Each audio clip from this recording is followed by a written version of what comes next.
The early 19th century poet Heine wrote a poem entitled Princess Shabbat. In it, he describes a Jew who the entire week is suffering from poverty and discrimination. And then Shabbat arrives. And he bathes, he puts on his finest clothing, he goes to synagogue and they sing together, welcoming the Shabbat princess or Princess Shabbat.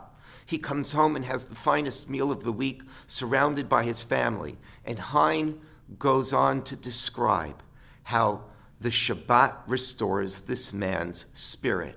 After a week of indignities, this man finally recovers his dignity.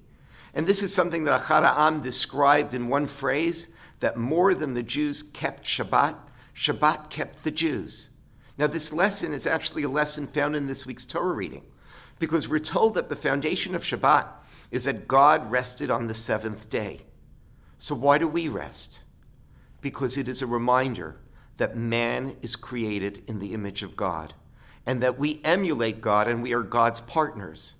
And actually, we are also deserving of choosing whether or not we work and whether or not we rest. And that is why actually elsewhere in the Torah, Shabbat is told to teach us that we also were taken out of Egypt. No man should ever be a slave, because the lesson of Shabbat is that man is created in the image of God, and if there is a day of rest, that day of rest belongs to man, and no man should be a slave. Now, of course, this lesson is important during a period of time when Jews are being attacked and Jews are being discriminated against. But it's also an important lesson today, because we live in a time in which there is a cult of overwork.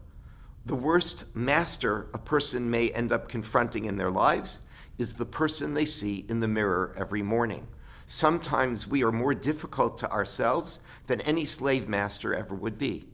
And so Shabbat reminds us that in a time when the cult of overwork is very common, that we need to recover our own autonomy and dignity and take one day off a week.